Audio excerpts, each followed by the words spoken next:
So I've had a number of questions on how to complete a lab report faster. It's a very valid question, get it every term. Every term it's a little different depending on kind of the group of students that I have. So I want to make a new video this term that really addresses your needs as a class based on what I've seen so far. So I have this lab notebook. I'm going to be Jane Smith right now. What I would do is when I open it up, now I haven't edited this, so I want to make sure this is going to be for spring. Oh, apparently I can't spell it all. And as I'm making this video, it happens to be 2018. So let's see, we're actually this week is going to be week 2 because we've already done week 1. This is the newer updated version, so it has all the extra stuff in it. Yours may or may not. You may want to download this one just so you have all these extra pages. I know not like you want to look at 100 pages later in life, but who knows. So when I look at it and I'm thinking, I did last week's, I just felt really lost, and she helped me out a lot, but I sit down and I'm like, great, it's experiment 2. It's got a catchy title, it's got an abstract, an introduction. Yeah, okay, so what? So what am I supposed to do? Well, I kind of remember her talking about that example slideshow. So I want to look at that. So I'm going to do that first. So here's that example lab notebook. Remember, you get to this through the OneNote notebook. And as I come down here, I notice that here's those sugar unicorns. So that's a catchy title. Now, of course, that had absolutely nothing to do. Well, it kind of did with the first experiment because we looked at sugar. Now, the main purpose of this is not because this is that fake text, so it really isn't telling you anything. It's giving you an idea of how long each section should be.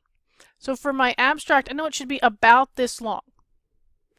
So I'm looking at it and I'm thinking, that's about half a slide because it's in Arial 14 font. Boy, I can't talk either. That's great. So I'm looking at that, and I actually have Post-it notes. I'm still a Post-it note fanatic. And I actually am making notes to myself on a Post-it note that the abstract's about a half a slide. That just kind of gives me an idea. And then I look at the introduction, and I'm like, man, she's got that really condensed. And that's telling me that I really don't need extra information. Because basically there's like a hook sentence, it looks like is what she wants me to have. That would be my introduction. That's that little bit of stuff, that background that I'm going to have. And then those are going to be my hypotheses if I have more than one.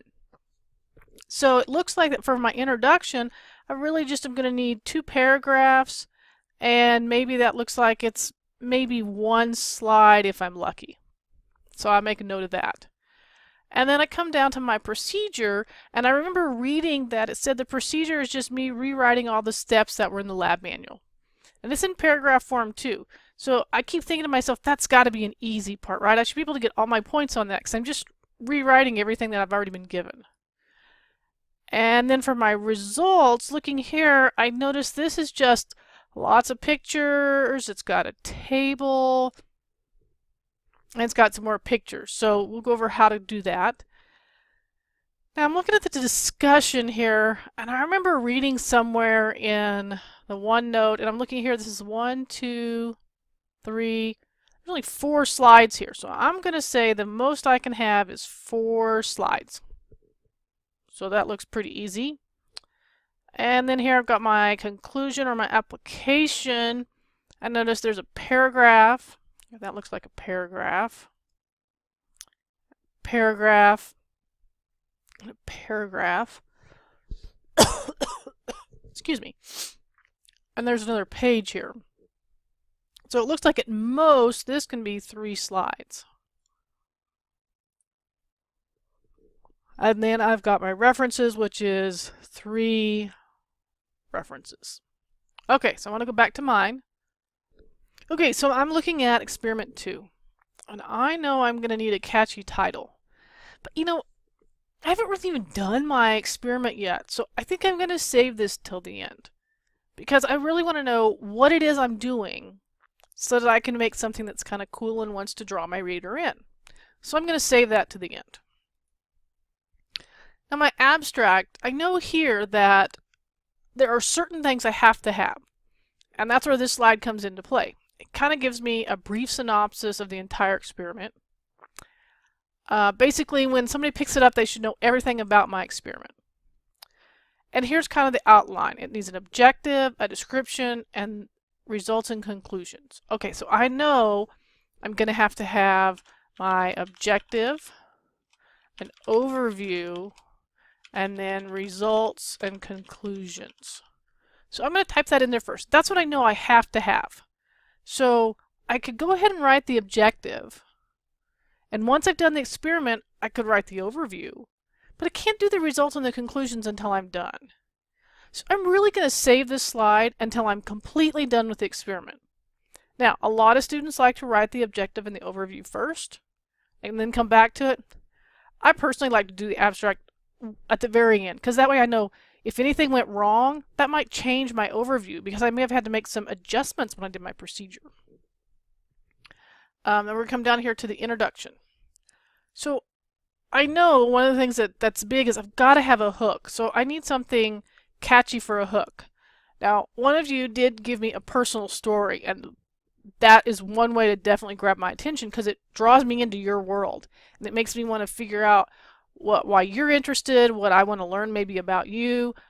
Somebody else did a play on words. You can do a play on words. That's great. But you want to give me something that makes me want to learn about chemistry without ever realizing that I'm actually learning about chemistry. So the purpose of this is to kind of draw me in, figure out what exactly is it that will pique my curiosity. Then you need to give me some background information. So where would I go to find that background information? Okay, so we're doing experiment 2 while I'm doing this one. These are my objectives, and then I tell you I'm going to give you an introduction. So, like I said, I give you a whole bunch of all kinds of crazy stuff, right? Talk about all kinds of things that you need. So this is kind of your hint. Anything that comes before the required equipment, that's your introduction. So these are all the things that I thought were important for you guys, which also means it's probably really important for whoever's going to be reading your lab report. This is your introduction. Your introduction isn't what you found necessary or what you think is important. It's what's important in general for someone who is reading your report. So this one is about physical chemical properties, maybe physical chemical changes as well. So if I'm looking at the introduction, I kind of talk about properties. And we look at, how to identify a property, a chemical property, and a physical property. So maybe that's something your reader would need to know about. Then there are characteristics. There's something about about solubility, density, melting point, conductivity, and viscosity. So all of those are things that you can do to help identify things. Things is a bad word. I shouldn't use that. How you can identify substances. So there's that. And then over here it talks about what happens when something reacts with an acid, or if something reacts with water. So when you're kind of looking through this, I notice that when I read through my different parts of the experiment, I'm going to look at oxygen. We notice here that, if you've done the experiment or you kind of read through it, it kind of gives you an idea of what you're looking at. I notice here we're using pH paper. Well, I noticed when I looked up here, there was something up here. It said something about reaction with water. And look, there's that word pH, or those letters P and H. So, those are things that I need to know about as I'm reading the introduction to understand what pH and if it has something to do with maybe a reaction with water later when I'm going to learn about this carbon dioxide. So that's how you can find out how to do the introduction and what you need to include. So it was the same thing in week 1. When I came down here, I gave you an introduction and I described each one of these concepts before you got to your experiment, that you actually did the procedure. So all of these were actually important, and that's what you really need to include in your introduction in a much more condensed form. So that kind of gives you the overview of how to do the introduction. Now, same thing again. When you come down to here to initially, it says, for example, the hypothesis could include. So what does that mean? That means you take all of this and you say copy, and then you come over here, and I'm going to just right away say, okay, I'm going to paste that in here. And then I'm going to highlight it. I'm going to get rid of the numbers. So I push this little button here. First time it makes them numbers, second time it takes them away. Okay, so here is this. Now, you notice here I ask for increase or decrease. It's real easy. It's going to say the water level in jar A to blank and jar B to blank. So the water level in jar A is going to go from what to what, and the water level in jar B is going to go from what to what. And then here it says the color of my pH paper A will change from whatever to whatever, and my pH paper, so you'll need to tell me what it starts with. So I believe everybody's is kind of a goldy color, so it's going to start a gold. And then what do you think it's going to change to? So you have that little chart inside, and you'll need to take a picture of that so that I can make sure I can compare what your results are with the color chart that you have inside of your packet that you have. And then the blank will be the most solute, so you need to make sure in that read through on that section. And then it says the marbles will blank in water, blank in vegetable oil, and blank in dishwashing liquid. So how are they going to move? Are they going to go fast, slow, sink? Are they going to rise? You know, what are they going to do when they're in this part of your experiment? And then all you have to do is put this in a little paragraph. I don't need anything extra. I don't need you to tell me anything else about what's going to happen. It's just straight sentences. It's really easy. So this right here, that's all you need, and then you're done with your intro. So then my intro is done, and I just move on down the page. Now, when it's time for your experimental procedure, what I recommend to a lot of people, if this part's kind of hard for you, is this is experiment 1. Same thing you could do here is you could go over to, you could actually just take this off the web and you could copy it first, and then you could paste it. Same thing here. You can, now you notice it changed my font, so make sure you put it back at 14 point. That's what your standard is for the pages. Going to take off the numbers. And then now you can just change anything you had to change, make it personalized by putting I, and then put it in paragraph form.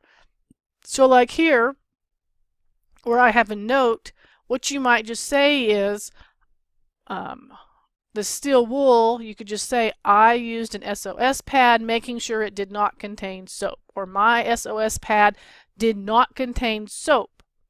You just stick that up in here. And then if you need to add a slide, you come right over here on the left, you just push plus. It will add it right below. And the really cool thing is when it adds it right below, when I click in here, I just need to change the font to 14. And it will automatically then already be in Arial. So you're already there. And then you just keep going. So then that would be part 1. So I just need to come up here, press enter, and I can put part 1 oxygen, and then I can bold and underline, and then probably by the time you take out the notes or everything, that would be your first slide. And I would do that for each one of them. So here's part 2. So this is a pH paper. This you don't have to put in because you're just going to say my pH paper or the pH paper I purchased, whatever you want to do. There used to be something else that we used in the past, so that's not a problem. It's very important to use distilled water in this one, so please make sure that you do that. Now again, for these questions, you don't need to put all the questions into your experimental procedure. You're answering all those questions in your discussion. So I'd write out my experimental procedure because I can do that before I ever do anything. So for my results section, the very first thing that I do when I'm writing this is I go into Insert, Table, and I pick my table. I only like to have 4 on a page, so I actually make a 4x4. And I'm going to put a picture here, and I put my labels down here. So I go ahead and I type, I'm going to imagine something, image. And I put in my image 1, and then I'm lazy and I copy and paste. I've got image 2, and then I've got image 3, and then I've got image 4. And then I've got image 5, image 6, image 7, and image 8. And then up here, what you can do is, if you have an iPhone, you want to download Google Photos to your phone. If you have an Android, you already have Google Photos. By doing that, that means that all of your photos will get stored in Google Photos, so you can just simply go up here to Insert, and you want to do an image, and then you can go directly to Photos. And then when you go to Photos, it will just pop up all of your Google Photos right here. And the really nice thing about that then is you can just pull them over into your deal. So you can just say, I want this right here, and then you just say Insert. Now, I don't have any photos in this account, so it's not as exciting. But that's what you do. And it makes it super simple then to get all of your images in here. Now, if for some reason, like, okay, I'll just do something really easy. Let me get a picture in there. So I want to do an image. I'm just going to do it by searching the web.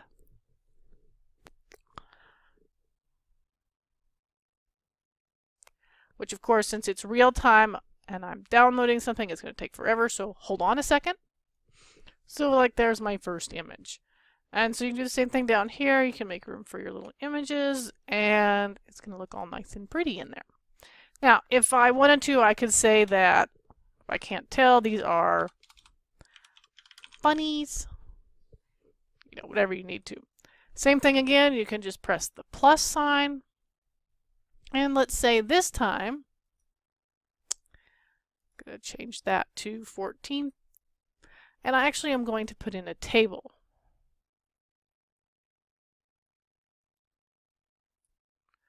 Now, you know, usually on a table you'll have maybe the item over here and the data on this side, so make sure you give me the header. And then at the bottom you'll need to add a text box.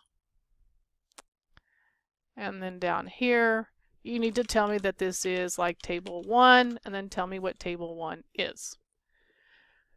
So you can have your table. And then we have our discussion. So now when I'm writing the discussion, I sometimes am worried that I'm going to break it into the parts, because that's what I want to do. I thought about this as part 1, part 2, part 3, part 4. So maybe what I want to do is first kind of organize my thoughts that way. Or the other way I look at it is, you know, if I had these hypotheses originally, maybe I should just take those and then copy those down here. So I'm going to go ahead and just take those, and I'm going to put them down here. Now, that's what I know I need to talk about. And I can still talk about those because I haven't labeled them as parts up above. Maybe I want to make 4 slides because I think I'm going to talk a lot about them. Now, one thing I do want to take into consideration when I'm doing this is all I've learned is what I've learned in chapter 1 and what I've learned in chapter 2. I don't need to go find anything else on the internet. I just need to use what I've learned. So what I'm going to do is I'm simply going to go in here, and I know that this one is, she told me this one is about oxygen. So that means that when I talk about here with the change, and it's going to be a property or a chemical or a change, and it's got to be about oxygen. So something's going to happen, and it's going to be about oxygen. So that's what I'm going to have to justify right here somehow. And this one, it says it's about carbon dioxide. So I'm going to have to figure out something to say about carbon dioxide. So when I do these, I just kind of go through in my mind what I talked about, and I take notes all the way through. So as I'm doing the experiment, I've got my piece of paper or a pad of paper, and I notice I write down everything that happens. Now, I'm a lot anal in that respect, and what I do, that's because of my background. But, you know, it's kind of something that you want to get into the custom of doing. If you want to make notes down here in the speaker notes, because you can put this on your phone, you can make those kind of notes. If you want to take extra pictures and put them in, you can do that as well, too. But that's what I do. I make lots and lots of notes, and that helps then the discussion, and it helps it to flow better because I can make those kinds of notes. And that way, when I'm doing that, when I come to the discussion, it's easier for me to actually write down what's going on.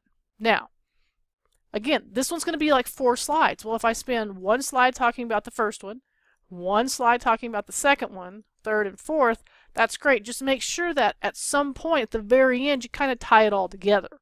So if you spend a little bit of time on each one, you still need to have a little bit of space at the bottom of the 4th slide where you kind of combine everything together. So you do need to take that in consideration. That's how I approach the discussion. Now, there's a lot. This part is the hardest one. I mean, I say the abstract's the hardest, but this one's hard too. Both articles do not have to revolve around the same concept. So like we talked about, the first one is about oxygen. So maybe this time you can go out and find something that has to relate with oxygen to either chiropractic or to nutrition. Or maybe you find something that's related to carbon dioxide.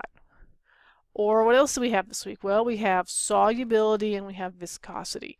Viscosity is the ability to flow, and solubility has to do with the way things that do what? Well, up here we have solubility, so you can read through what that does. And so there it says dissolve in water. Now it can dissolve in other things too. So for those of you in nutrition this week actually have it much easier than the chiropractic students do. So what I recommend is that you just use 2 articles. Because as we said, this is about 3 slides. So you could have one slide that summarizes for one article, another slide that summarizes the next article, and then the third slide would be your combining the 2 articles and how they relate to the experiment. And so that's kind of how I recommend that you do it. Make sure that when you are paraphrasing, that let's say you have all of your stuff written in here. Yeah, I didn't like that at all. That's so weird. And that's a paraphrase. And then I have another sentence that I paraphrase from the same author. And then I've got another one that's the same article. You only need your citation at the end of everything. You don't need to cite at the end of each one. You cite at the very end of the very last sentence. And the period goes after the citation. So you have those, and then give your references. Oh, so when you do your references, you're supposed to have a hanging indent. It's really not easy to do in slides. I'm not counting off for that. So as long as they're in alphabetical order, I'm fine with that. And like what I said is, unless you actually have a URL on here, so unless you actually see a URL that has .pdf at the end, you need to submit the PDFs with your submission on Sundays. So make sure you do that. Once I have all of that written, then I would go back up here and I'd say, okay, now I'm ready for the abstract. Because I've done my discussion, I totally understand, because I've justified everything that happened.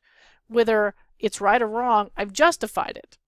And since I've justified it, now I know what my results are and I know what my conclusions are. So now I can come back up here and I can put them in here.